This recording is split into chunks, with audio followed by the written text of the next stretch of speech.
जैसे तैसे करके 10वीं 12वीं तक पढ़ाई करी। जब कॉलेज पहुंचने का टाइम आया तो कॉलेज में एडमिशन नहीं मिला। चलो फिर अपने नए काम की शुरुआत करते हैं। काम किया, उसमें भी बहुत व्यापार बदले, लेकिन उसमें भी कामयाबी नहीं मिली। नौकरी करी, बहुत बदलाव करने पड़े, नौकरी में भी कहीं भी स्टेबिलिटी नहीं मिली। घर के अंदर बड़े बुजुर्गों का जो साथ और सहयोग मिलना चाहिए था वो भी नहीं मिला। जैसे तैसे करके जिंदगी का सिर्फ गुजारा चल रहा है। क्या आपके साथ ऐसा कहीं तो नहीं हो रहा? तो अगर आपके साथ इस प्रकार का हो रहा है तो आप यूं समझ लीजिए कि आपकी जन्म कुंडली के अंदर पितृ ऋण के लक्षण हैं, जिसको कई बार काल सर्प दोष के भी नाम से रिप्रेजेंट कर दिया जाता है। ध्यान रखिए, जब भी जन्म कुंडली के अंदर 9वां भाव किसी भी प्रकार से अशुभ फल देने लग जाए तो उसको पितृ ऋण के साथ जोड़ दिया जाता है। और जब ये भाव डिफरेंट घरों को दृष्टि के तौर पर देख करके कमजोर कर दे तो ये जिस भाव को देखता है उसी भाव को कमजोर कर देता है। जैसे उदाहरण के तौर पे यदि जन्म कुंडली के 9वें भाव में राहु देव बैठे हुए हों तो उनकी दृष्टि क्या होगी? सबसे पहले उनकी 5वीं दृष्टि जाएगी जन्म कुंडली के पहले भाव पर, जिसके कारण व्यक्ति अपने करियर का सही प्रकार से आंकलन नहीं कर पाता, अपनी आत्म अभिव्यक्ति को सही प्रकार से रिप्रेजेंट नहीं कर पाता, अपने समय को गलत कार्यों में इन्वेस्ट करके समय अपना खराब करता है, जिससे सही कर्म भी उसके हाथ से छूट जाते हैं। इसीलिए मैं हाथ के हाथ ही आपको इसका उपाय भी देते चलता हूँ। सबसे पहले 9वें भाव के अंदर बैठे हुए राहु देव के नाम पर आपको डरना नहीं चाहिए। यहाँ पर आपको अपनी घर के अंदर 900 ग्राम जौ नीले कपड़े में बांध करके घर में वजन के नीचे दबा देना चाहिए। इससे राहु का जो नेगेटिव इफेक्ट जन्म कुंडली के पहले भाव पे जा रहा है वो रुक जाएगा। इसके बाद राहु की अगली दृष्टि आती है 7वीं, जो कि तीसरे भाव पर जाती है। यहाँ से आदमी पराक्रम करने से बचने लग जाता है। व्यक्ति गलत दोस्तों का या गलत लोगों की संगति का अनुसरण करने लग जाता है, उनके साथ गलत तरह की आदतें सीख लेता है, जिससे फिर से 9वां भाव ही प्रभावित होता है और तीसरे और चौथे भाव पर इसका दुष्प्रभाव आता है, जिससे बच्चे की सबसे पहले बेसिक एजुकेशन भी खराब हो जाती है।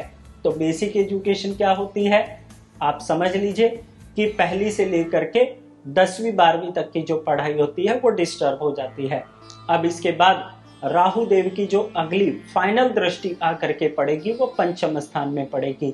तो 5वें स्थान में पड़ जाने से राहु की दृष्टि से पिता के साथ संबंधों में तनाव हो जाता है, बड़े बुजुर्गों के साथ तो तनाव होता ही है। और जब बड़े बुजुर्गों और पिता के साथ तनाव हो जाए और पढ़ाई भी रुक जाए तो ऐसी स्थिति के अंदर भविष्य में आगे चल के स्वयं अपनी संतान का सुख भी कमजोर होता दिखाई देता है। तो पितृ ऋण का आखिर मतलब क्या हो गया कि पहले स्वयं ने गलतियां करी और उसके बाद उन्हीं गलतियों का खामियाजा बच्चों को भी भोगना पड़ रहा है, फिर उनके भी बच्चों को भोगना पड़ रहा है, फिर उनके भी बच्चों को भोगना पड़ रहा है। इसीलिए समय रहते इसका उपाय आपको जरूर कर लेना चाहिए। इसी को ही काल सर्प दोष की भी परिभाषा से जाना जाता है। अब उपाय क्या करें?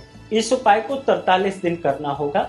इस प्रकार से एक पूजा वाला नारियल ले लीजिएगा, उस पे सरसों का तेल और काले तिल का तिलक लगा करके इसको लाल रंग की मोली से बांध दीजिएगा और बांध करके इसे आप बहती हुई नदी में आप इसे प्रवाह कर दीजिएगा। 43 दिन ये उपाय करना होगा। आप 5 दिन इस उपाय को करके भी रिजल्ट ले सकते हैं। इसके बाद अगला क्या उपाय करें? केसर का तिलक परिवार के सभी लोग अपने माथे पर जरूर लगाएं।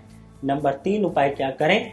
घर के जितने भी बड़े बुजुर्ग हैं, चाहे उनकी मानसिक स्थिति, सोच की स्थिति कोई भी हो, फिर भी आप उनका सम्मान जरूर करें।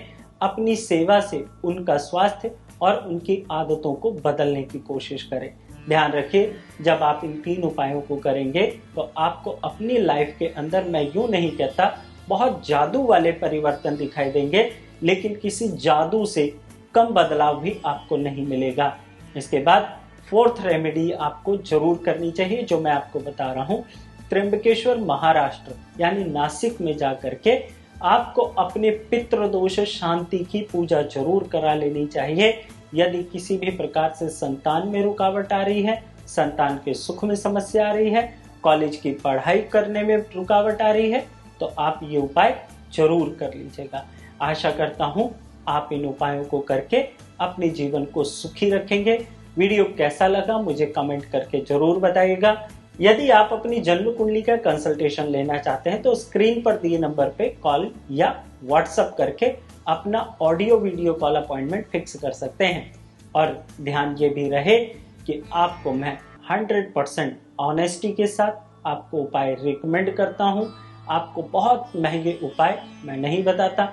छोटे छोटे कुछ वास्तु के उपाय होते हैं, कुछ आपके लाइफ स्टाइल के उपाय होते हैं, कुछ आपकी आदतों से संबंधित ऐसे उपाय होते हैं जिसको आपको अपनी लाइफ के रूटीन में लाना होता है और बदलाव बहुत बड़े होते हैं।